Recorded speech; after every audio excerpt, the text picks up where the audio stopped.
Middle east this week. Middle ഈസ്റ്റിലെ മലയാളികളുടെ വാരാന്ത്യ വാർത്താചിത്രം.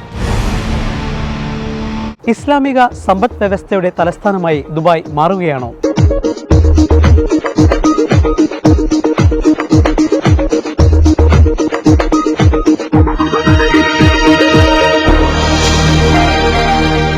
വരകൾ വിസ്മയമായി മാറി. ഇന്ത്യൻ സ്ഥാനപതിയുടെ മകൾ ഇന്ത്യക്ക് അഭിമാനമായി മാറി.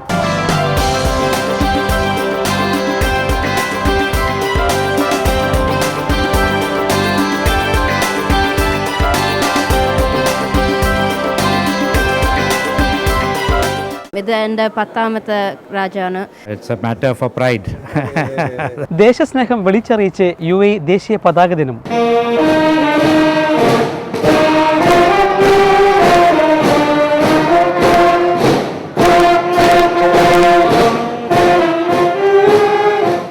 മിഡിൽ ഈസ്റ്റ് ദിസ് വീക്ക് എല്ലാ ബുധനാഴ്ചയും രാത്രി ഇന്ത്യൻ സമയം 11 മണിക്കും വെള്ളിയാഴ്ച വൈകിട്ട് ഇന്ത്യൻ സമയം 4:30-നും.